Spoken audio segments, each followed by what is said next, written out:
Jamal heard the footsteps behind him, quick and closing in fast as he neared his front gate. Griffin, Wyatt, and Chad were there, stepping off the curb without a word, the same cruel confidence written across their faces. Jamal didn't run. He stood his ground. Griffin moved first, his fist already rising, and the others followed. Jamal hit the ground hard, but then something shifted. The dog didn't make a sound. One moment, Jamal laid alone. The next, it was there, massive, unmoving, eyes fixed only on the boys. What followed was overfast. The bullies thought that Jamal was an easy target, but they were about to learn just how wrong they were. Before we go any further, comment where in the world you are watching from and make sure to subscribe. The hallway smelled like sweat and floor wax, the kind that clung to your clothes long after you left. Jamal moved quietly between the rows of lockers, keeping his shoulders slightly hunched and his eyes down, not because he was afraid,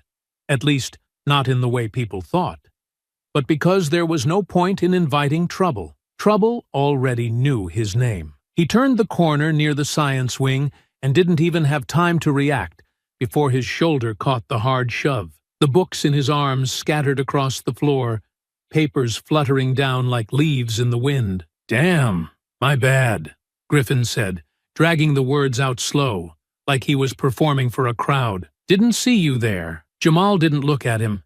He didn't have to. The voice alone brought heat to his face.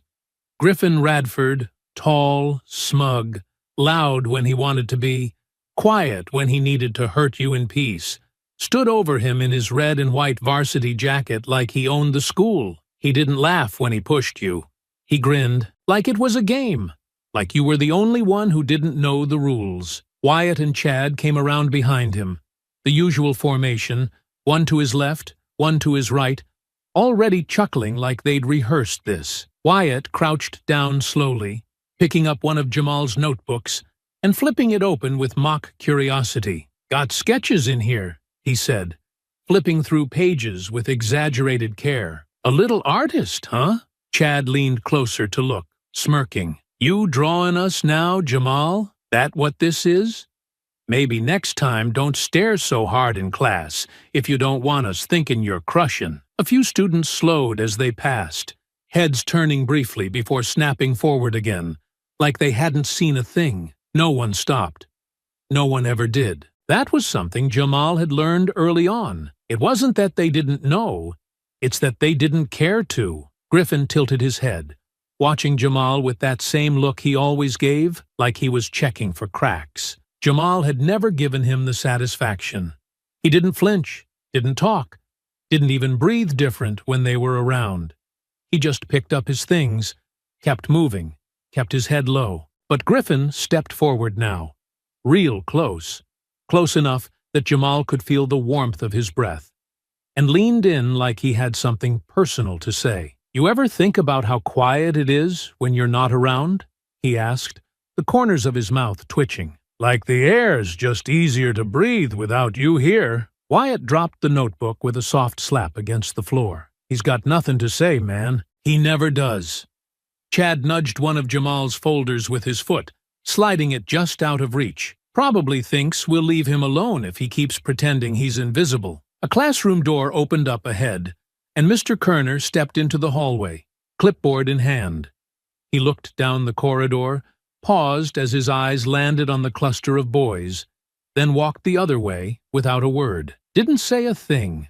Didn't ask if anything was wrong. Just turned and kept moving. Jamal stood up slowly, arms full of wrinkled folders, his face unreadable. He didn't glance at Griffin, didn't look at Wyatt or Chad. He knew that was what they wanted.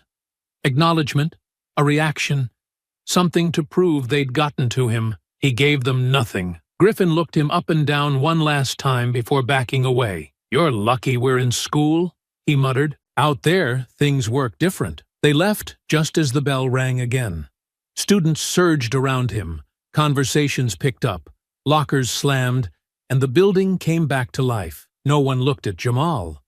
No one asked if he was okay. He gathered the last of his things and walked to class, slipping into his seat near the window just before the late bell rang. He sat with his hands folded on top of his notebook, his eyes on the sky outside. The clouds moved slow, dragging across the blue like they were in no rush at all.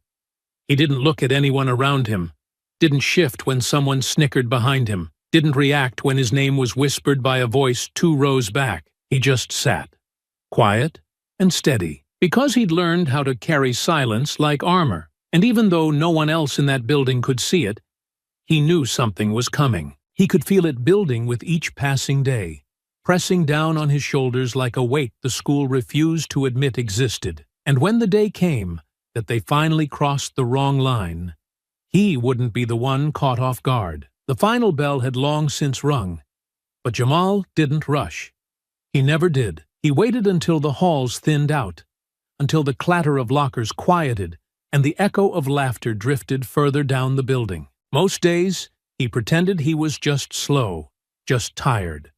But the truth was simpler. He didn't want to walk out with them. Not when he knew what waited outside, not when he could already feel their eyes before he even reached the sidewalk. He stepped through the side doors and into the dull afternoon sun. The sky was overcast, heavy with low-hanging clouds that hadn't quite made up their mind about whether to rain. The breeze stirred the leaves along the curb, carrying with it the sounds of distant cars and the soft rustle of distant footsteps. He adjusted the strap on his backpack and started the long walk home, his sneakers scuffing lightly against the sidewalk as he moved. No one walked beside him. There never was anyone. He kept to the edge of the road, away from the benches and the corners where other students gathered in noisy clusters. His route wound through the quiet side streets behind the school, past the run-down tennis courts and the overgrown practice fields no one used anymore. It was longer this way, but quieter, and that mattered more. As he walked, he let his thoughts unravel in silence. The words they'd said today weren't new. Nothing they said ever was. The same jabs, the same smirks, the same way Griffin always stood a little too close, like he needed to remind Jamal where the line was and who was in control of it. They don't even try to hide it, he muttered to himself, not loud, just enough to break the weight of his own silence. It's not about jokes. They're not joking. Not really. He stepped over a cracked bit of pavement where tree roots had lifted the sidewalk, his eyes on the uneven ground, his mouth drawn tight. They want to see if they can make me break. That's what this is. The weight in his chest felt familiar now. Not anger, not exactly. It was something heavier, something more permanent, a quiet pressure that sat behind his ribs and didn't go away, no matter how many times he tried to push it down. He passed the old corner store with the boarded-up windows, the one that used to sell candy and frozen drinks back when he was little. Before it closed, he and his dad would stop there on the way home from the barber shop. Jamal would pick something sweet, and his dad would always pretend to be surprised at the price, fishing extra coins out of his pocket, with exaggerated grumbles. He hadn't thought about that in a while. "You ever gonna do something?"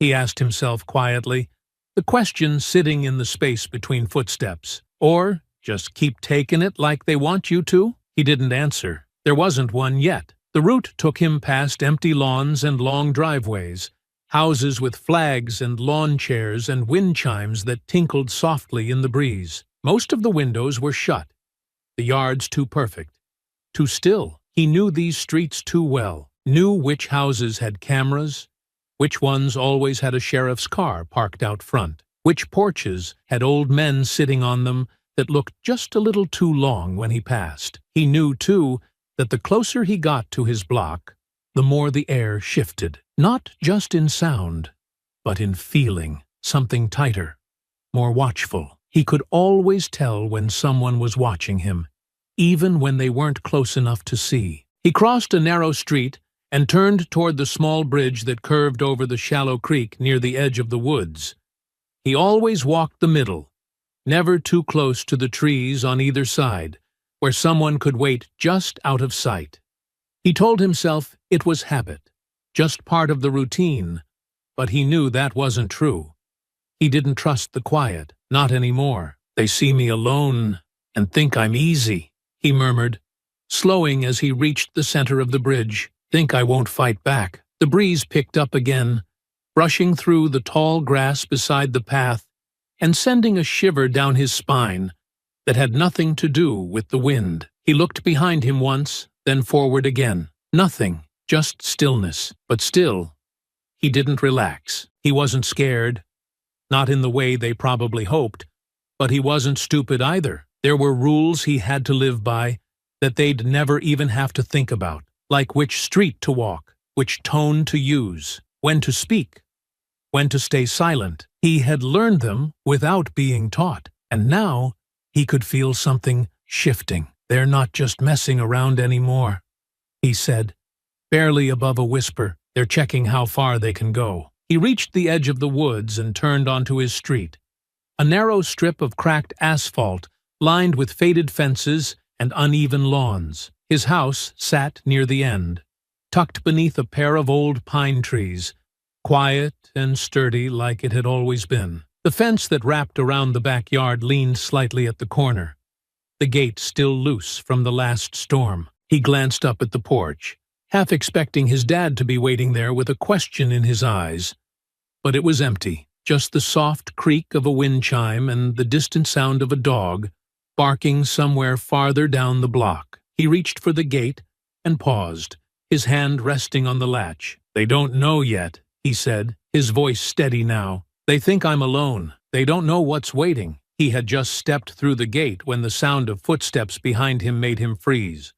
Not fast, not panicked, just slow, confident, too familiar to be anything but intentional. The kind of footsteps that came from people who believed they owned the ground they walked on, even when it wasn't theirs. Then came the voice. Jamal. He didn't move at first. His hand stayed on the gate latch, the wood creaking slightly beneath his grip, and his eyes remained fixed on the porch just ahead. But something in the air shifted, something tight and sour, so he turned slowly and looked back. Griffin stood in the street like he'd been waiting to be noticed, hands in his jacket pockets, his grin wide and unbothered. Wyatt and Chad flanked him, all three of them standing like they'd just stumbled across something worth laughing at. "So this is it," Griffin said, eyes roaming lazily over the yard. "Didn't expect much, but damn. You really living out here like this?" Jamal didn't say anything. He just watched them, his posture still, the kind of stillness that came right before a door slammed or something cracked. Wyatt nudged Chad, then pointed at the side of the house. "You see that busted-down fence? I told y'all it'd look like this. Man lives in a shoebox with weeds in the front." Chad scoffed. "2 bikes, both rusted out. And what's that? A tarp over the porch? Nah, that's a whole documentary." Griffin shook his head, pacing a little closer now. "We had a bet," he said. "Wanted to see what the mystery man's hideout looked like. You know, since you never talk, since you always walk home like you got something to hide. And turns out, this is it. Makes sense. Quiet house for a quiet nobody." Jamal stepped back onto the sidewalk without hesitation, the gate swinging wide behind him. "You follow me all the way here just to talk about paint and bikes?" he said, voice sharp, eyes narrowed. "You could have just failed another math quiz if you wanted to waste time." Wyatt grinned. "You getting brave now?" "I'm getting tired," Jamal snapped. "Tired of being followed. Tired of y'all pretending this is funny. You think showing up at my house makes you tough?" Griffin laughed once, short and cold. "Nah, man, you don't get it. We're not here to joke." "Good," Jamal said, taking a step forward, face steady. "'Cause I'm not in the mood to laugh." The air shifted again, heavier this time. Chad's smile slipped. Wyatt stopped laughing, and Griffin's face, for the first time, went still. "You really sure you want to talk like that?" Griffin asked. "Out here? Alone?" Jamal nodded. "Dead sure." Griffin stepped forward, slow and casual, but there was tension in his jaw now. "Maybe you don't understand what kind of mistake you're making." "No," Jamal said. "I think you're the one who doesn't get it. You've been pushing and laughing and thinking this'll stay one-sided forever. But it won't. You don't own me. And you don't scare me." Chad shifted his stance. "Sounds like he's asking for it." Griffin's voice dropped low. We gave you chances to keep your mouth shut. And now you're acting bold. You forgot where you are? Jamal didn't back up. You followed me home. That tells me everything I need to know. Y'all don't have power. You're just desperate. That did it. Griffin lunged first, shoving Jamal hard in the chest.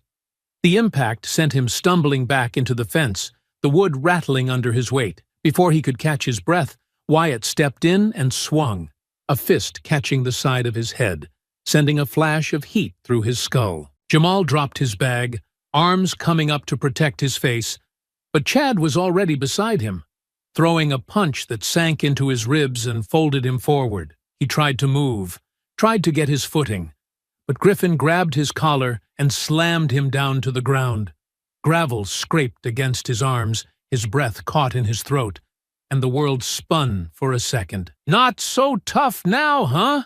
Griffin hissed, kneeling over him. "Where's that mouth now?" Wyatt kicked him once in the side, not hard enough to break anything, but hard enough to send a clear message. Chad crouched nearby, laughing under his breath, watching Jamal curl slightly inward, and somewhere, beneath the pounding in his ears and the ache spreading through his side, Jamal could hear it, something else, a sound he knew, not a shout, not a siren, a low, rising growl. His eyes opened wide, and he turned his head just enough to see the corner of the yard where the fence had started to shift, and that's when he heard the crack.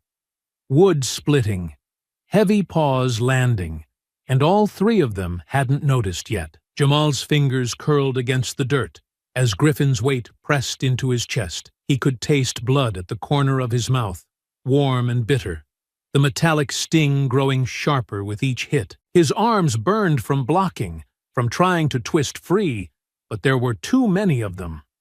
Griffin's fist slammed down again, cracking against his shoulder, and the pain pulsed down to his ribs like a wave. "Not so smart now, huh?" Griffin spat, leaning in close, voice full of breath and sweat and hate. "Where's all that talk now?" Wyatt circled behind him, crouched low and ready, his knuckles red, his grin too wide. "He don't got nothing left to say." Chad laughed as he stepped forward and swung his boot toward Jamal's side, catching his hip hard enough to knock the wind from his lungs. Jamal let out a ragged breath, his hands grabbing blindly at gravel, his legs twisting underneath him as he tried to push up. But Griffin shoved him down again and kept him there. "Thought you were better than us, huh?" Griffin growled. "Thought just 'cause you kept your mouth shut, you had power? Nah. You ain't got nothing. You're dirt under our shoes." The words didn't hurt. Not like the fists. Not like the knee driving into his stomach. But something in Jamal snapped. The silence. The way no one could hear him. The way no one ever listened. It broke. And through clenched teeth and bloody lips, he screamed, "Diesel!" It wasn't a cry for help. It was a command. A single shout that ripped through the air louder than anything they'd said. Griffin's hand froze mid-swing. Wyatt's head turned. Chad stepped back, confused. Then came the sound, low, deep, and rumbling from the yard behind them. A growl so raw, it made the back of Jamal's neck prickle. They turned just as the fence gave way. Wood split, boards snapped, and the air filled with the heavy thud of muscle and rage hitting the ground. The dog didn't bark at first. He didn't snarl or lunge blindly. He moved with purpose, paws pounding the dirt, as he tore across the yard and straight through the open gate. Diesel. He was massive. Dark-coated, eyes locked on Jamal like nothing else in the world mattered. His body was low, fast, all lean strength and momentum. The second he saw the three boys, he didn't pause. Griffin scrambled back, eyes wide. "What the—" But Diesel was already on him. The cane Corso slammed into Griffin's side, knocking him off Jamal like he weighed nothing. Griffin hit the ground with a scream, arms flailing, his voice cracking in shock as Diesel stood over him, teeth bared, chest heaving. "Get him off!" Griffin shrieked, arms up to shield his face. But Diesel didn't bite. Not yet. He just growled, deep and steady, lips pulled back far enough to show every inch of what could happen. Wyatt tried to grab a stick from the ground, but Jamal was already back on his feet, wobbling, blood running from his nose. He lunged forward and shoved Wyatt hard, the momentum sending them both tumbling, fists swinging wild. Wyatt hit the ground with a yelp, and Jamal's fist found his face once, twice, until Wyatt squirmed out and kicked backward to break free. Chad grabbed Jamal by the shirt and pulled him off, throwing him against the fence. But as he charged again, Diesel turned, eyes flashing, and launched toward him. Chad froze, his hands up, backing away fast. "I didn't touch him! I didn't—" Diesel didn't care. He lunged at Chad's legs, snapping his jaws inches from his calf, and Chad screamed, stumbling as he backed toward the street. "Stop! Get it away from me!" Griffin scrambled up and made a break for the sidewalk, tripping once before catching himself, limping as he dragged himself toward the curb. Jamal didn't move. He stood in the center of the yard, breathing hard, his shirt torn, bruises forming along his arms and ribs, but his eyes were locked on Diesel, watching as his dog circled the boys like a lion warning off hyenas. "Diesel!" Jamal shouted again, his voice hoarse but firm. "Enough!" The dog slowed, his growl fading, but his stance still tense, his eyes never leaving the boys. Griffin coughed, then spat, his hands shaking as he backed farther down the street. "This ain't over," he rasped. "You hear me? This ain't over." Wyatt was limping. Chad didn't speak. All three of them were bruised, rattled, breathless, and suddenly not laughing. Jamal didn't speak either.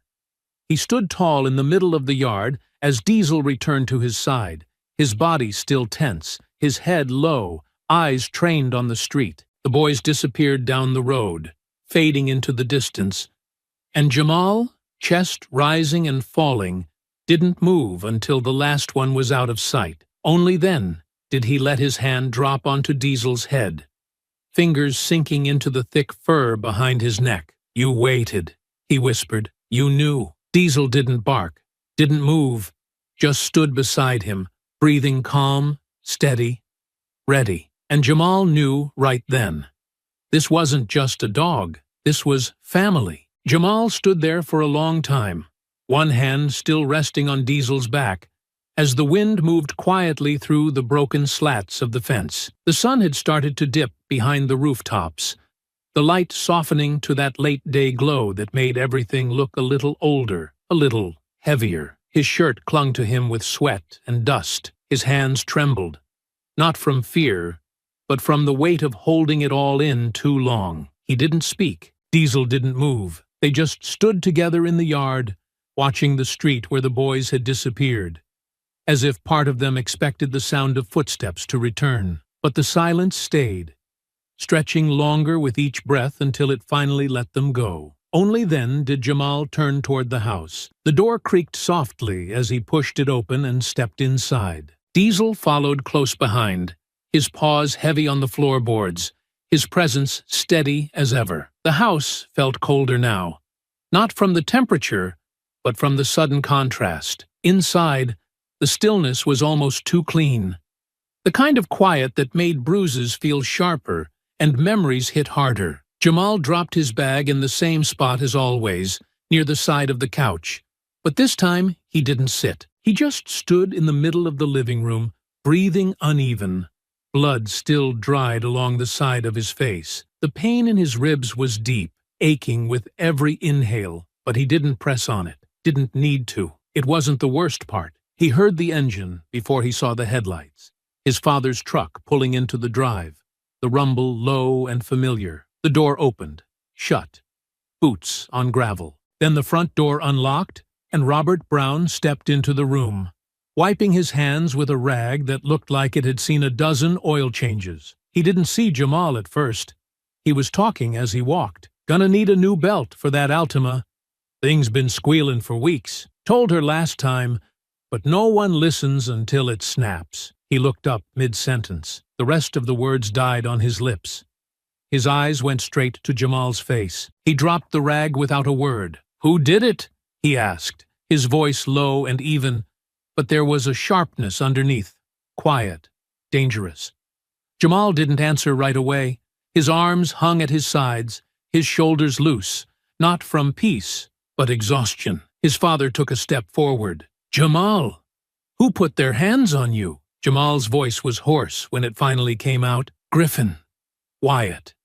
Chad." Robert's jaw tightened. "They followed you here?" Jamal nodded slowly. "Waited till I was in the yard. I heard them right before I opened the door. They'd been watching me. Said they made a bet about what the house looked like. Said they wanted to see where I live." Robert looked past him toward the back door. "They come through the gate?" "No. I went out to meet them," Jamal said. "I told them to leave. They started running their mouths. I didn't back down." He hesitated. "Then they jumped me." He saw something shift in his father's face. Just slightly, like a curtain being pulled back. "They all hit you?" "Yeah." Jamal exhaled hard through his nose. "They had me on the ground. I was losing. I couldn't keep them off me." Robert nodded once. His hands were still, but his eyes were not. They moved constantly now, checking Jamal's injuries, looking toward the hallway, then back at his son, like he was doing calculations in his head without speaking. "What stopped them?" he asked finally. Jamal glanced at Diesel, who had taken his usual spot by the couch, but was still alert, still watching the front door like he hadn't quite moved on from what happened. "I yelled," Jamal said. "Called him. He broke through the fence." Robert looked down at the dog. "He bite anyone?" "No. He hit Griffin hard, knocked him off me. Got in Chad's face, almost went for him, but he didn't hurt them. He just scared the hell out of them." Robert looked at Diesel for a long moment, then back at Jamal. "That dog saved you." Jamal nodded. "They'd still be here if he hadn't." His father stepped back and sat down on the edge of the armrest, running a hand down his face. The silence in the room wasn't comfortable. It was the kind that carried weight, the kind that made decisions happen, whether you said them out loud or not. "They're gonna come back," Jamal said, voice quieter now. "Next time, maybe with more. Maybe with cameras, maybe with lies. And if we go to the cops now, all they'll see is a big black dog and 3 white boys crying about how scared they were." Robert didn't argue. He'd grown up in this town. He knew exactly how that story would be told. He looked up at his son and didn't see a boy anymore. He saw something else, someone who had tried silence, had tried avoiding, had tried letting it pass. And now that it had followed him home, all that was gone. "Come with me," Robert said. Jamal followed him down the hall, through the kitchen and into the garage. The overhead light buzzed to life. Tools lined the wall. A heavy bag hung from a steel bracket on the ceiling, dusty but still firm. In the corner, a rolled mat, a pair of old gloves. Robert walked over, pulled them off the hook, turned and held them out. Jamal stared at them, then took them. His father said nothing more. He just stepped back, folded his arms, and waited. And Jamal tightened the straps. The first time Jamal threw a punch, it didn't land right. His knuckles glanced off the bag, his wrist bent too much, and the shock of the impact ran up his arm like a jolt of warning. His father didn't say anything at first. He just reached forward, turned Jamal's shoulder, adjusted his elbow, and pointed to the floor with one finger. Again, Jamal squared up, tried again. Still wrong. Again. His arms were sore after 10 minutes, his shirt clinging to his back by 20, and his breath felt like it came through a filter of concrete by the time the hour passed. But he didn't quit. His father didn't praise him either, but he nodded once when Jamal finally landed one right. "Good," he said. "Now the other hand." Every evening after that was the same. School, then home, then the garage. No TV, no distractions. Just sweat, breath, bruises, and focus. His body ached in places he didn't know could ache. His arms felt heavy by the second day. His ribs still lit up with pain whenever he twisted too hard. But it all faded into something else, something clearer. For the first time in weeks, the noise of everything outside didn't follow him in. Out there, people watched and whispered and walked away. In here, every hit, had a purpose. His father kept the instructions simple. Keep your chin down. Don't lean too far forward. Let the power come from the ground, not the shoulders. Don't swing wild. Breathe, always breathe. The gloves were old and too big at first, but the weight of them started to feel familiar, even comforting. And through it all, Diesel watched from his usual spot by the workbench, stretched out on the cool concrete floor. He didn't bark, didn't move, just kept his eyes on Jamal the whole time like he understood exactly what was happening. At school, things didn't go back to normal. They didn't escalate right away either, but something had changed. Jamal could feel it in the halls, see it in the way the boys watched him now. Not just with arrogance, but calculation. They didn't laugh in his face anymore. They didn't knock his books down or shoulder him into lockers. But they didn't disappear either. Griffin's eyes found him in the cafeteria every day, without fail. He never said a word, just stared from across the room like he was trying to figure something out, like he was waiting for a cue. Wyatt and Chad were quieter too, but always close, always circling. Jamal didn't let it shake him, not this time. He walked with his head up, took the same route home, sat in the same seat in class. He didn't try to provoke them, but he didn't hide anymore either. He let them know he saw them, and more importantly, that he wasn't looking away. The rumors started by the end of the week. Someone had seen the fight, or part of it. Someone had heard the dog barking and seen the three boys run. No one came out and said Jamal had won, but the story grew legs anyway. Whispers slipped through the halls like smoke under a closed door. People leaned in to hear pieces of it,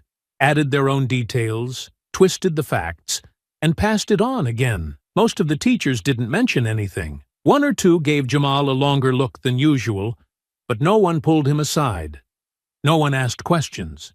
He heard one kid mutter in gym class that Griffin got chased off like a punk. He heard another say, "That dog almost ripped someone's leg off." He didn't correct them. He didn't say anything at all. Because he knew that whatever they thought happened, the truth was worse. Not because of what Diesel had done, but because of what the boys were going to do now. Griffin didn't let things go. He didn't like being embarrassed.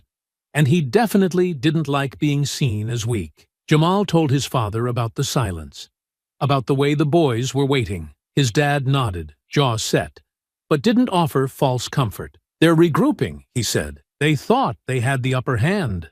That didn't work. So now they're thinking. That's when they're most dangerous." Jamal hit the bag harder that night. Not angry, just focused. He practiced slipping to the side, rolling under an invisible punch, resetting his feet fast. His timing got better. His punches sharper, his breathing steadier, but the ache didn't go away. Not from his ribs, not from the weight of waiting. Diesel started sleeping closer to the front door. Jamal didn't ask why. He didn't have to. The garage light hummed above them as Jamal pulled the gloves from his hands and set them down on the bench. His knuckles were sore, raw in a few places, and the muscles in his arms felt like they'd been stretched past their limit. The workout had drained his body, but it hadn't cleared his head. The pressure was still there, sitting behind his eyes, pressing in heavier with each passing day. Diesel lay stretched out on the floor nearby, watching with his ears perked, his body calm but ready. The stillness in the garage had become routine now. Sweat, breath, silence. But tonight, Jamal broke it first. "What happens if they call the cops?" he asked quietly, not looking up. Robert turned from the far wall where he'd been adjusting one of the bags of sand used to stabilize the heavy bag. He didn't ask what Jamal meant. He waited. "They know where I live," Jamal said. "They're not gonna let this go. You saw their faces after the dog came out. They were scared, but not enough to stop. If they can't win in the street, they'll try something else." Robert stepped closer, arms folded, his eyes narrowed but patient. "They might say he attacked them," Jamal continued, "that he bit one of them. Even if he didn't, they could lie. And if they tell the right person, if it gets back to the cops, they're not going to come here asking questions. They'll come with orders." Robert nodded once, slow and steady. "They'll try to take him," Jamal said, his voice shaking now. "And I don't know what I'm supposed to do if that happens." His father didn't answer right away. He walked over, leaned against the bench beside his son, and looked down at Diesel, who was now resting his head on his front paws. "I wasn't there that night," Robert said after a long pause. "I didn't see what happened, and that still eats at me." Jamal looked over at him but said nothing. "But I know you," his father continued. "I know that dog, and if you tell me they jumped you first, that Diesel didn't attack until you called him, that he didn't bite, then that's the truth. I don't need to see it to believe it." Jamal swallowed hard, his fingers tightening into fists. "And if they try to twist it, try to act like Diesel's some threat to the community just 'cause he scared the hell out of those boys?" Robert's voice dropped a little, low and firm. "Then they'll have to hear it from me, straight. Because I'm not letting them come here and paint you or this dog like you're criminals, not when we both know better." "But what if they come when you're not here?" Jamal asked, the words spilling fast, like he hadn't meant to say them, but couldn't hold them back anymore. "What if it's just me again? They show up with a van or some animal control guy, and I'm standing there with no one but Diesel. What am I supposed to do?" Robert didn't flinch. He just stepped forward and rested a hand on his son's shoulder. "They won't come when I'm not here," he said. "From now on, I'll be here. Every afternoon. Every evening. If they're watching, I'm watching too. I'll make sure they see I'm here." Jamal's voice dropped lower, barely above a whisper now. "What if they don't care?" His father's hand stayed firm. "Then they'll still have to go through me first." The words weren't loud. They weren't for show. But Jamal felt them settle in his chest like stone. He looked down at Diesel again. Calm, quiet, still watching. "I keep thinking about that night," he said. "I couldn't stop them. No matter how loud I talked or how hard I tried, they were going to keep going, and he was the only one who came." His father's voice was softer now. "That's what loyalty looks like. That dog knew. He waited. And he didn't come out swinging. He held back. He didn't hurt them. He scared them. That's more control than most people have." Jamal nodded slowly. He started, but didn't finish. He didn't need to. Robert looked him in the eye. "This isn't your burden alone, son. You've carried it long enough. Now, we carry it together." Outside, the night had deepened. The wind brushed against the side of the house, soft and cool, but the weight inside the garage hadn't moved. Jamal took a breath, long and full, and stood a little straighter. "All right," he said. Robert gave his shoulder one last squeeze, then stepped back. "We'll be ready for whatever comes next." And with that, they turned off the light and walked inside, leaving Diesel to rise and follow behind them, step for step, never more than a breath away. The sun dipped lower behind the rooftops as Jamal made his way down the final stretch toward home, the sky washed in fading gold and soft streaks of gray. His street was just ahead, the narrow bend that led past the chain-link fence, and the patchy lawn that he and his father had tried to fix every spring. He could almost see the porch light, could almost hear Diesel pacing behind the gate like he did every evening. The tension in his shoulders had started to ease, not because he believed he was safe, but because the silence had lasted just a little too long. Days without a shove, a glare, a cruel joke whispered in the back of class. No Griffin, no Wyatt, no Chad. It wasn't peace. It was patience, and it was always temporary. His fingers tightened around his backpack strap as he stepped off the sidewalk to cut across the short gravel slope just before his house came into view. He had maybe 30 steps left. That's when the noise came. Quick footsteps on the gravel behind him. Fast. Close. He spun.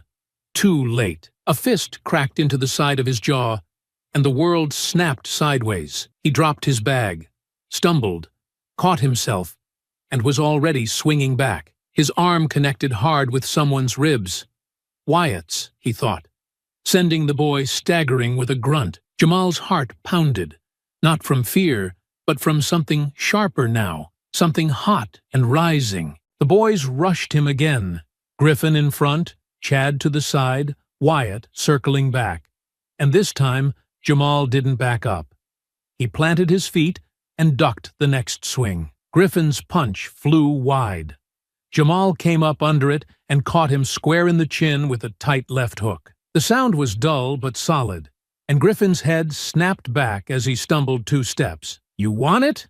Jamal growled, breathing hard. "Come take it." Wyatt grabbed his shoulder from behind, but Jamal twisted out of it and threw an elbow that clipped Wyatt's cheek and sent him sprawling into the dirt. Chad lunged next, arms out, and Jamal dropped low, drove his shoulder into Chad's stomach, and slammed him into the side of the fence. The whole thing rattled on impact. Chad groaned and slid down, gasping. But Griffin recovered first. He rushed in and drove his knee into Jamal's ribs. The pain tore through his side like lightning. Jamal buckled, gasping, and that was all it took. Wyatt was back up, and the 3 of them swarmed him at once. A fist hit the back of his head. A foot struck the back of his leg. Jamal went down hard, hands catching gravel, knees scraping raw against the ground. They kicked, cursed. Griffin dropped on top of him, fists swinging wild, trying to get a clear shot through Jamal's arms. But Jamal fought. Even on the ground, even bloodied, even breathless. He fought. He rolled to the side, caught Griffin's wrist, and yanked it sideways with everything he had. Griffin yelped, pulled back, and Jamal kicked him off. He got halfway up before Wyatt tackled him again, the 2 of them crashing into the dirt. Jamal's elbow slammed into Wyatt's jaw, but this time it didn't slow them. He was outnumbered. The hits came faster now, sloppy, unfocused, but too many to block. A punch split the skin just above his eye. Another caught his shoulder. He dropped back to the ground, arms curling up, not in surrender, but survival. He could hear them now, laughing again. That ugly, breathless kind of laughter that came when they thought they were finally winning. Griffin crouched low beside him, face twisted with sweat and hate. "You got lucky last time," he spat. "Not today. No dog, no daddy. Just you." Jamal spat blood to the side, eyes narrowing through the pain. "I don't need luck," he muttered. "I just need a little more time." Griffin punched him again, hard. His vision flashed white for a moment, the sky above him spinning. But he still heard footsteps from the other end of the street. Heavy ones, fast. And though Jamal's head was ringing, he saw their eyes start to shift. One by one, their attention no longer on him, but on something approaching. He didn't need to turn to know what it was. They were almost there. He just had to hold on. Jamal's head throbbed with the dull weight of impact. His hands were scraped, raw with dirt and blood, but he refused to stay down. His breath came in short bursts, ragged and sharp, and every time he tried to push himself up, another blow came down to keep him there. Griffin's knee dug into his side while Wyatt circled with clenched fists, and Chad, panting, red-faced, stood nearby, eyes darting between the street and the house, like he was starting to realize this wasn't going to go as clean as they'd planned. Still, Jamal wouldn't stop. His hand shot up and caught Griffin's sleeve, yanking hard enough to pull him off balance. Griffin shouted and swung again, but Jamal ducked, rolled, and kicked at his leg, forcing him back just enough to get a breath in. Then Chad cursed under his breath. "What is that?" The others didn't hear him at first, but then Wyatt turned, eyes narrowing. "Someone's running!" Griffin stood halfway upright, about to speak, when the voice rang out across the block. "Hey!" It was sharp, clear, and moving fast. Jamal didn't need to see to know. The voice was too familiar. Strong, focused, clipped at the edges with fury he'd only ever heard once before. His father. Robert Brown was sprinting down the middle of the road, one arm pumping, the other held high, phone out, camera already rolling. He was shouting as he came, not just words, but names. "I got all of you. Keep hitting him. Keep going. Let the whole damn world see what you do when you think nobody's watching." Griffin's eyes went wide. Wyatt stepped back, stumbling. "Run!" Chad shouted, already bolting toward the corner, but it was too late. Behind Robert, bounding low and fast across the pavement like a force of nature, came Diesel. His paws thudding with rhythm, his ears back, eyes locked, breath pumping out in bursts as he cut the distance in seconds. "Don't you dare run now," Robert shouted again. "Keep your hands up.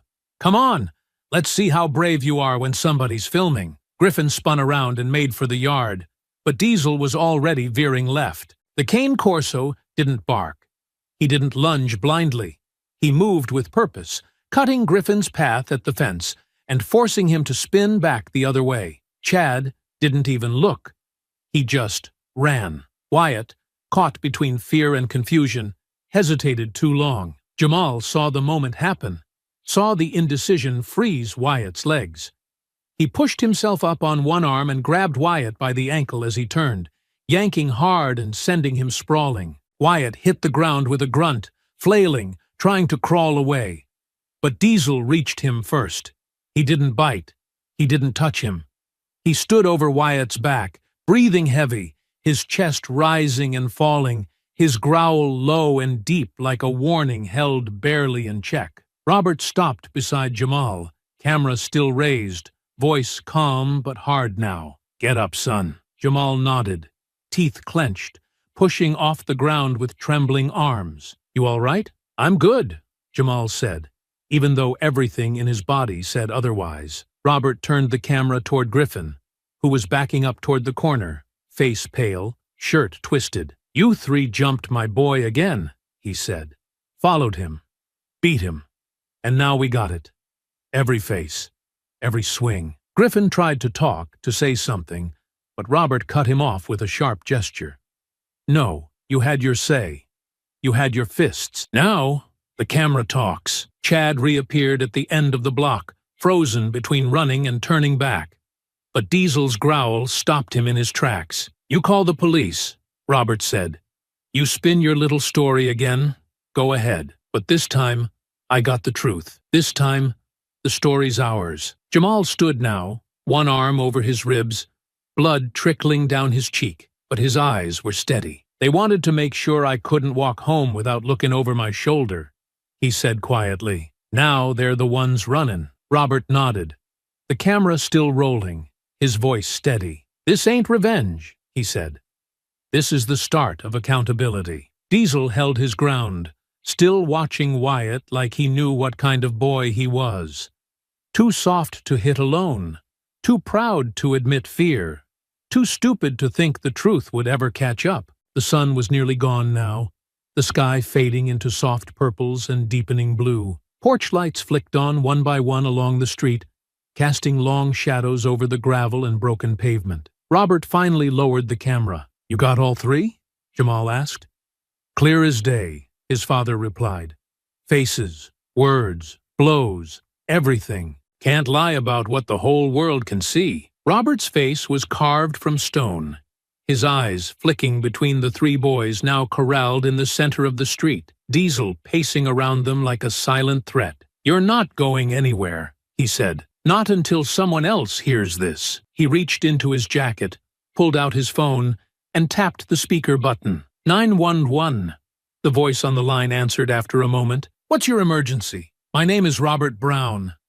I have 3 minors here who just assaulted my son outside our home. We have video footage of the entire event. One of them may need medical attention. They're currently being held in place without violence. I need officers dispatched immediately." The line stayed quiet for half a second too long.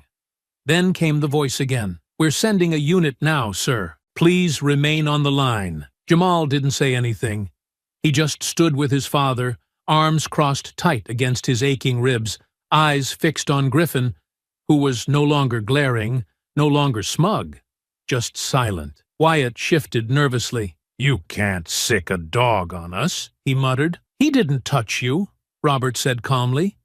"And he won't, unless you try to run. Then we'll see what instinct does." Diesel stood still now, close enough that all 3 boys felt him watching, waiting. None of them moved. Griffin tried to muster something. "We didn't follow him.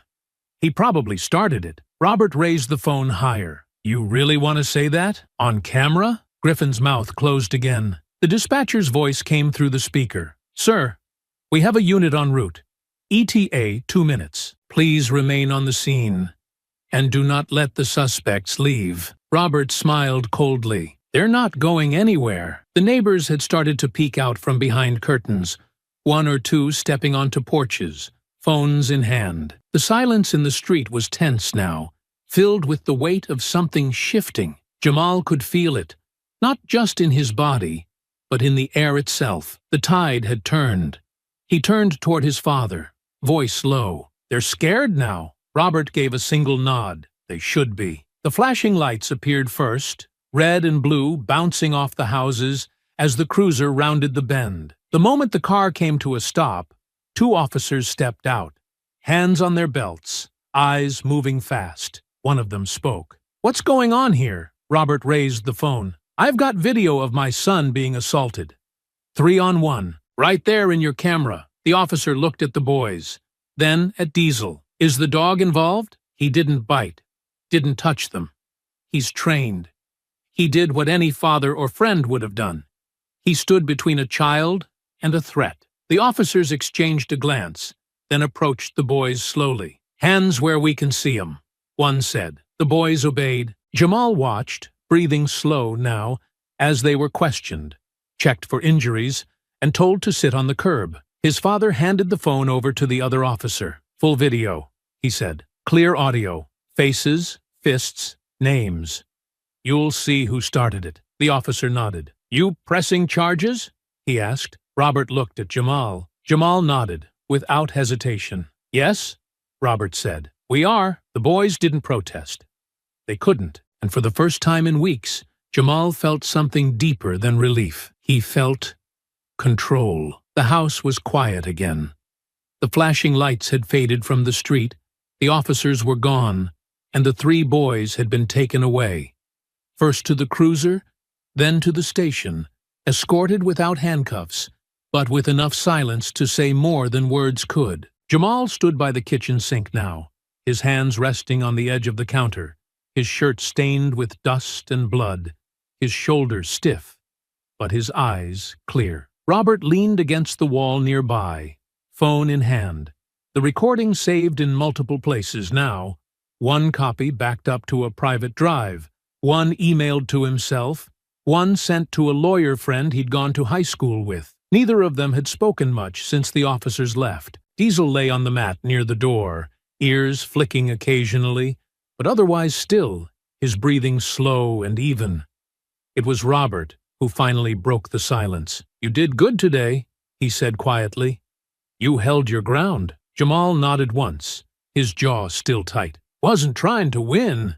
Just didn't want to fold. Robert crossed the room and set his phone down on the table. He looked at his son for a long moment before pulling out a chair and sitting, his hands clasped together, resting on the edge of his knees. I was nervous, he admitted.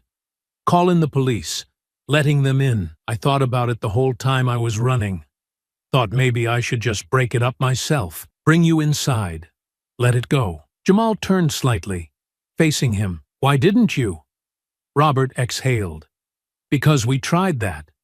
We kept quiet. We avoided them. We let it go when they followed you. When they pushed.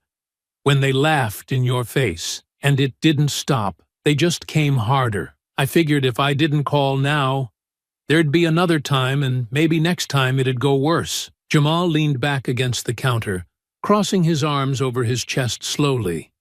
Carefully. I was scared they'd twist it. Say Diesel attacked them. Say I started it. Make me the story instead of them. Robert nodded. I was scared of that too. The silence that followed wasn't cold. It was cautious, like both of them were watching the same storm on the horizon and knew it wasn't done yet. But, Robert said, sitting up straighter, they didn't get to run this time. We got the footage. We got it clean. Your voice, their fists, clear faces, they can lie, but it won't hold. Jamal looked at the phone on the table. Won't stop their parents from trying. Robert's mouth pulled into a thin line. No, it won't. And they will. The kind of people who raise boys like that, they don't apologize. They don't ask questions. They circle the wagons, call lawyers, start talking about defamation and character and boys being boys. They'll come after us, Jamal said quietly. Robert nodded, probably already making the calls. You saw how that officer paused when he looked at the names. Those boys come from families that don't like being told no. Jamal pushed away from the counter and sat across from his father. So, what do? We prepare, Robert said. We make sure everything's documented. We don't delete anything. We don't speak to anyone without witnesses.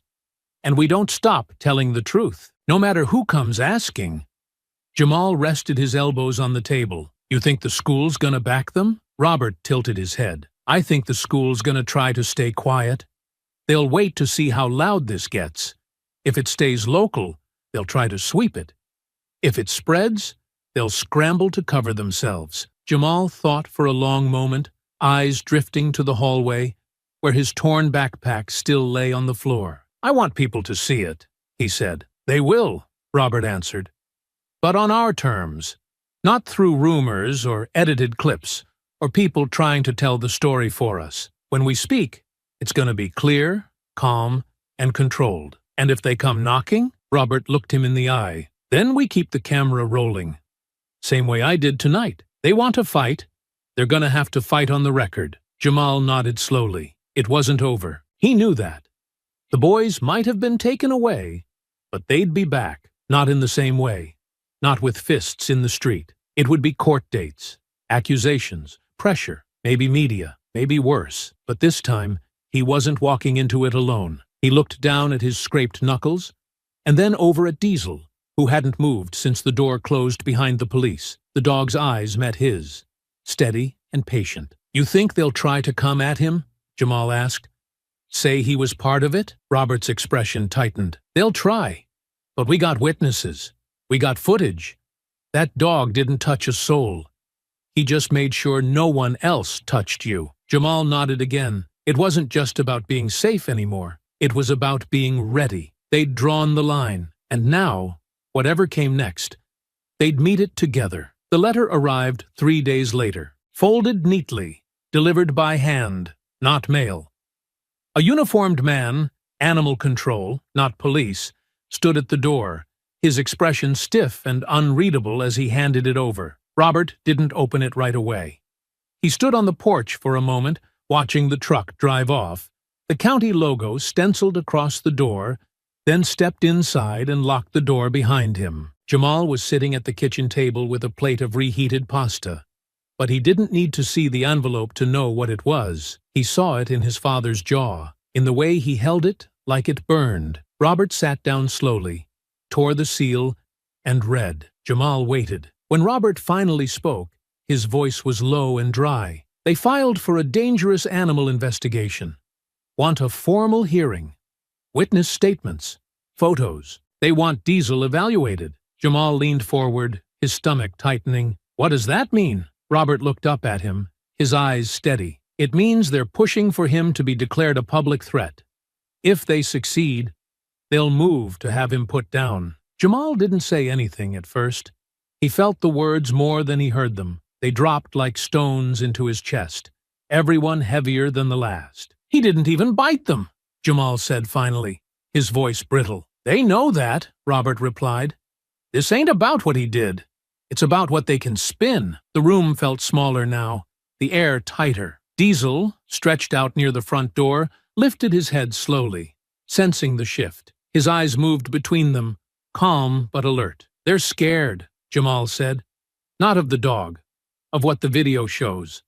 They want the story gone. They want the reminder gone. Robert folded the letter and set it on the table like he didn't want to hold it any longer. Griffin's dad's name is on it, he said, along with Wyatt's and Chad's. They hired an attorney out of Jacksonville, someone who specializes in liability defense. They're not just trying to win. They're trying to bury the whole thing under paperwork and doubt. Jamal's hands curled around the edge of the table. They want him gone, he said. To punish us. Robert nodded. They want the dog put down to make a point, that we don't get to fight back. Jamal looked at Diesel now. Really looked. He thought about the way the dog had burst through the fence without hesitation. The way he hadn't bitten anyone, hadn't lost control, had simply stood between him and what was trying to hurt him. No training had taught that. It was loyalty, plain and true. And now they were calling it danger. "What do we do?" Jamal asked. Robert stood up, went to the drawer beside the fridge, and pulled out a folder thick with printed copies, screenshots, affidavits, timestamps, testimony. "We give them the truth," he said. "On paper, in court, wherever they want to hear it." He paused, then looked Jamal dead in the eye. "And if they don't want to hear it, we make it too loud to ignore." Jamal nodded slowly. "People already saw the video," he said. "Somebody posted it last night. I didn't share it, but someone did. It's everywhere now. Everyone's watching." Robert didn't look surprised. "Then they're gonna try to flip it faster. Paint you like a violent kid. Paint me like some angry father who trained his dog to attack." "Let them try," Jamal said. "We've got nothing to hide." Robert walked back to the table and placed his hand over the letter. "I'm going to file a counterstatement tomorrow," he said. "Testimony, video clips. We'll get our own evaluation, someone independent. If we sit back, they'll control the pace." Jamal's voice was quiet. "They don't want justice.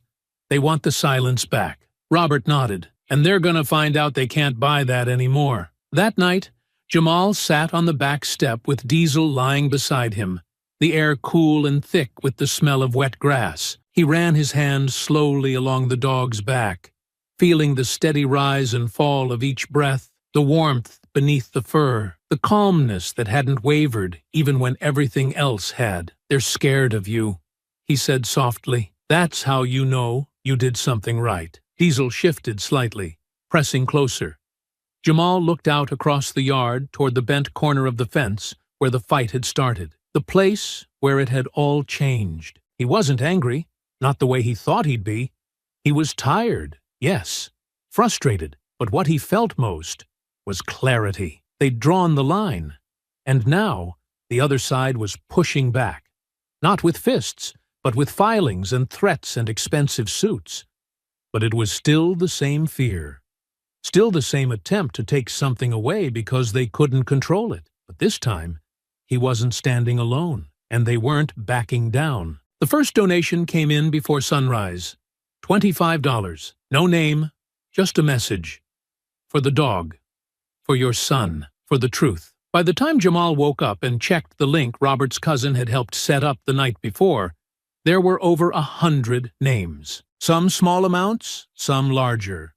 50, 75, one for 200, with a note that simply read, "Keep fighting." He stared at the numbers for a long time, scrolling through usernames he didn't know, cities he'd never been to, messages from people who'd never met him but had seen the video, people who had heard the story in fragments or watched it unfold second by second in grainy phone footage and still decided to stand beside him. When he walked into the kitchen, Robert already had the page pulled up on his laptop. 1,500 overnight, he said. Another 500 just this morning. There's messages coming in every few minutes. Jamal sat down slowly. They really saw it. They didn't just see it, Robert replied. They believed it. And that's more than I thought we'd ever get from strangers. Diesel padded into the room, head low, ears relaxed. Jamal reached out and scratched behind one, and the dog leaned into it without hesitation. Robert turned the laptop slightly, showing the messages lining the screen. People are angry. Not just about what happened to you, about the fact that they tried to punish him for stopping it. Jamal read a few aloud. This dog is a hero. This is why people record everything. Fight them all the way. Some of the names had blue check marks next to them. A few were teachers. A local vet offered to do a free behavior evaluation. A lawyer from Tallahassee volunteered to help file the response paperwork. I sent the first batch in this morning, Robert said. Legal statement, counter to the dangerous animal petition, full footage. 3 signed witness letters from neighbors who saw the fight, and the eval request. Jamal nodded slowly. You think it's enough? We'll find out soon, Robert said. But we're not waiting quiet anymore. That's done. That evening, the school tried to make a statement. A press release was posted to their homepage, 3 paragraphs of vague concern about violence, a promise to investigate, and a claim that they were working with all parties involved. It didn't land the way they hoped. By noon the next day, the comments section was locked. Too many people had already seen the footage. They didn't want neutrality. They wanted names. They wanted answers. And they weren't letting the story fade. By the time the county hearing arrived 2 days later, the courtroom was full. Half the people there weren't involved in the case. Some had driven in from other towns. Some wore shirts with Diesel's face on them. One woman held up a hand-painted sign that read, "Protect the ones who protect us." The judge was polite, but visibly surprised by the turnout. The lawyer representing Griffin's father and the other families tried to argue fear, tried to stress the size of the dog, the chaos of the moment, but the video spoke louder than any of them. It showed everything. Diesel breaking through the fence. Diesel standing over Jamal. Diesel growling, but not lunging, not biting, not attacking, just placing himself between danger and the boy he belonged to. The vet testified next, a tall woman with gray hair and a calm voice who had met Diesel just the day before. "This is a stable dog," she said firmly. "Confident, balanced, and controlled. No sign of aggression outside of what's appropriate under threat." Robert submitted the footage, the evaluation, the donations, and the public letters of support. The judge listened, watched, asked questions, and when the decision came, it was quiet. "This animal is not dangerous," the judge said. "This petition is denied." Jamal didn't cheer. Neither did Robert. They just looked at each other, nodded once, and let the air settle around them like something heavy had finally lifted. Outside the courthouse, people clapped quietly. Some offered hugs. Others took pictures with Diesel, who sat calmly beside Jamal on the courthouse steps, like he knew exactly what had happened. Reporters asked questions. They didn't answer most of them. Not because they were hiding, but because they knew the truth was already out there. That night, Jamal sat on the porch while Diesel rested at his feet. His ribs still hurt. His jaw was sore. But his chest felt clear for the first time in weeks. Robert came out with 2 glasses of cold water and sat down beside him. "We won this round," he said. Jamal nodded. "They'll try something else," Robert smiled. "They can try, but they won't get what they came for." The street was quiet again, but this time it wasn't because everyone was pretending. This time it was because they'd been heard. And Jamal, sitting in the place he'd once been attacked, looked out into the night and felt no fear, just readiness. By the end of the week, it wasn't just students who whispered in the hallways. It was teachers, too. Something had shifted permanently. Griffin, Wyatt, and Chad no longer walked like they owned the place. They moved smaller now, quieter, heads down, shoulders tighter. The stares they used to get were no longer rooted in respect or fear. They were laced with something colder, disgust. Rumors had always been part of the school's rhythm, passed around like gum or gossip. But now, they weren't rumors. They were facts. Everyone had seen the video. Some watched it in pieces. Some all the way through. Some paused it, frame by frame, just to catch the details. To see the way Jamal hit the ground. How Diesel stood guard. How Griffin's face crumpled when he realized they were being filmed. The silence that used to follow Jamal into the lunchroom had been replaced with quiet nods. Respect that didn't need words. No one sat with Griffin anymore. Wyatt's voice had lost its edge. Chad had stopped showing up half the time. Jamal noticed it all, but didn't react. He walked the same path through the building, carried the same bag, wore the same jacket, but now people stepped out of his way. Not from fear, but from recognition. The kind that came when you saw someone hold their ground and survive the fire. It was on a Thursday when the confrontation happened. Not planned, not dramatic, just quiet, natural, the way most turning points happen. He had stayed after school to finish an assignment in the library. The sun had already started slipping behind the trees by the time he stepped out onto the back walkway. The campus was almost empty. Just a few teachers packing up, janitors unlocking trash bins, and 3 figures leaning against the side wall by the gym. Griffin saw him first. He straightened as Jamal approached, but didn't move away. Wyatt shifted nervously at his side, eyes darting. Chad looked at the ground like he wanted to be anywhere else. Jamal didn't stop walking, not at first. But as he passed them, Griffin's voice cut into the silence. "You think you won, huh?" Jamal stopped. He didn't turn yet. He just let the question hang there for a moment. Then he turned to face them, his eyes steady, unreadable. "I didn't win anything," he said. "I just stopped losing." Griffin snorted, but there was no strength behind it. "You got people to cry for you, raise money, pretend you're some kind of victim." Jamal's jaw clenched, not from anger, but from the effort of staying calm. "I didn't ask for anything," he said. "People saw the truth and made up their own minds. That's what you hate. Not me, not the video. The fact that, for once, someone saw through your performance." Wyatt spoke up, voice sharp. "You think we deserve to lose everything? That fair to you?" Jamal stepped closer now. Not aggressive, just deliberate. "You didn't lose everything," he said. "You lost the lie you were hiding behind. The one where you were always the victim when things got loud. The one where boys like you could swing first and still play innocent later." Chad glanced up, his voice barely above a whisper. "They might expel us."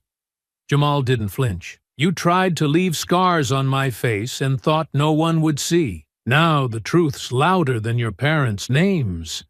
You brought that on yourselves." Griffin's mouth opened, then closed again, and for a moment, none of them spoke. Then Jamal said, softer now, "You know what really scares you? That the dog didn't hurt you. That I didn't either. We let the world see what you did without needing to strike back harder. You made your choice in front of everybody. Now you live with it." He turned to leave, but paused at the edge of the path. "And the next time you think about laying hands on someone who hasn't done a thing to you, remember this: someone's always watching now." They didn't follow him, didn't say anything else. And as Jamal walked home, the quiet felt different than it ever had before. Not heavy, not empty, just clean. The letters came home the following week, hand-delivered again, this time by the school district itself. No more temporary suspensions. No more vague reassurances. This time, the language was final. Permanent removal. Multiple counts of aggravated assault. A pattern of targeted violence. Clear violation of the district's code of conduct. Griffin, Wyatt, Chad, expelled. No appeal. It had taken time, longer than it should have. But between the footage, the witness testimonies, the public pressure, and the school's own quiet scramble to save face, there was no path left to protect the boys without setting the whole building on fire. And nobody wanted to burn for them. Jamal didn't celebrate. He didn't speak about it in the halls. He just folded the notice into his backpack and carried it home like any other paper. At the dinner table, his father opened the envelope slowly, read it once, and nodded. "It's done," he said. On their end, anyway. But school was only part of it. The local sheriff's office had filed a report the same day as the attack, with the video as evidence, and multiple community witnesses backing it. Charges moved forward. Nothing that would ruin them for life, but enough to matter. 3 counts of misdemeanor assault, 1 count of trespassing with intent to cause harm, mandatory community service, court-mandated counseling, probation. Griffin's father had tried to intervene early, tried to claim the attack was mutual combat. The video made a fool of him, so he pivoted to apology. But no one believed it. Not after the legal filings, not after the letter trying to have Diesel euthanized. The community saw through it. So did the judge. The boys were assigned to separate sites. Griffin to a sanitation crew working highway cleanup. Wyatt to a food pantry downtown. Chad to a warehouse run by the city's crisis outreach team. All 3 were banned from participating in any school-sanctioned events for the rest of the year. Sports, clubs, dances, everything. Jamal passed one of them once. Wyatt, walking with his head low, reflective vest shining under the sun, while he picked up trash with a clawed stick along the edge of the service road. Their eyes met for a second. Wyatt looked away first. At school, the noise didn't return. There were no new bullies. No one stepped up to replace them. Students kept their distance, not out of fear, but because Jamal had become something more than a target. He had become proof of what could happen when the lie got caught on camera, of what the truth looked like when it stood its ground. One teacher, Mr. Daniels, had quietly approached him after class. "Don't ever think people didn't notice," he said. "We did. Some of us just didn't know how to act when it mattered.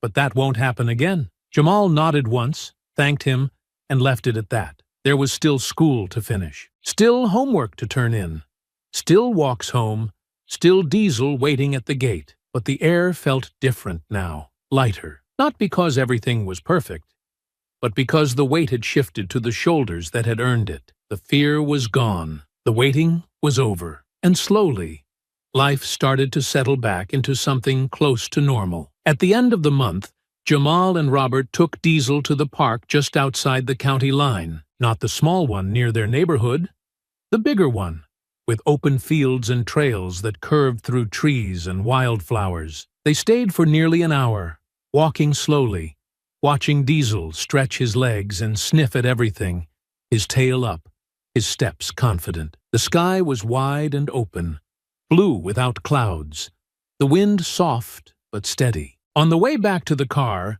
Jamal stopped by one of the picnic benches and sat, letting the sunlight soak into his arms. "You think they learned anything?"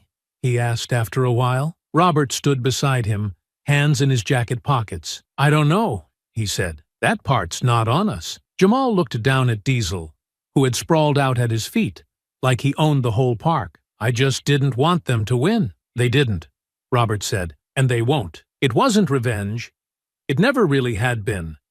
It was resolution, and that, Jamal finally understood, was enough. The porch creaked under Jamal's weight as he stepped outside, the screen door easing shut behind him with a soft clack. The evening air was warm but not heavy, and the light from the porch bulb pooled across the steps in a soft circle that reached just far enough to catch the edges of Diesel's ears. The dog was already there, stretched out across the top step like it belonged to him, head resting on his paws, tail thudding once as Jamal sat down beside him. Robert followed a moment later, 2 glasses of sweet tea in his hands, the ice still clinking gently as he passed one over. He didn't say anything at first, just sat down on the opposite end of the steps and looked out across the yard, the same way he had for years, like it was a habit that didn't need a reason anymore. It had been a long month. The hearing was over. The boys were gone. Diesel was safe. The school had issued a statement, a real one this time, naming the boys, apologizing to the community, pledging new guidelines and oversight. There were rumors about resignations. The principal was on leave. A few teachers who had stayed silent for too long were now suddenly finding their voices. None of that changed what had happened, but it mattered. It meant people had paid attention. Jamal took a sip from his glass, the tea sweet and cold as it settled against the back of his throat. Coach Gibbons asked if Diesel could come to the school, he said after a while. Robert looked over. "Why?" "Some therapy groups doing a thing for finals week. Stress relief. They wanted to bring in trained dogs, and someone on the board mentioned him. Said he calmed the whole block just by standing there." Robert smiled softly. "You thinking about it?" "I said I'd think about it," Jamal said. "He's not a prop. He's not for show." Robert nodded. "He's family." Jamal reached down and scratched Diesel's side. The dog shifted slightly, rolled over halfway, paws up like he didn't have a care in the world. "They keep calling him a hero," Jamal said. "There's posts all over the neighborhood page. Someone's talking about getting him a medal." Robert chuckled. "They should. Not every hero wears a uniform." "He just did what he knew," Jamal said. "He heard me. He came. That's all." "That's more than most people do," Robert replied. "A lot of folks saw something wrong for weeks and didn't move, didn't speak, Your dog jumped a fence and made a stand. He deserves every word they give him." Jamal looked out toward the street. Quiet now, still. The same sidewalk he'd walked every day. The same yard that once felt like it had been closing in on him. "Do you think it's really over?" he asked quietly. Robert was silent for a moment, then set his glass down beside him. "Over?" he echoed. "No. Things like this don't ever end clean. People move on. News cycles flip. But someone will remember. Someone will carry it. And someone else will face something similar, and not feel so alone when they do." Jamal nodded slowly. "But for us, Robert said, we get to exhale." They sat there for a long while, listening to the soft sounds of the neighborhood, the distant hum of a lawnmower down the block, a screen door slamming somewhere across the street, Diesel's tail tapping the wood now and again like he was dreaming. Jamal leaned back on his elbows and looked up at the stars beginning to push through the dusk. "People used to look right through me," he said, "like I was in the way. Now they want to shake my hand, ask questions, say sorry." Robert smiled. Let them apologize. Let them feel uncomfortable. That's how change starts." Jamal's voice lowered. "I don't want them to forget Diesel." "They won't," Robert said, "because you won't let them." They sat until the ice in their glasses melted, until the last of the light faded behind the trees, and the porch light was the only thing left drawing shadows across the steps. Jamal reached down again, rubbing Diesel's ears gently. "You heard me," he whispered. That's all it took. Diesel stirred, rolled closer, rested his head on Jamal's knee. Robert stood, stretched, and held the screen door open. "You coming in?"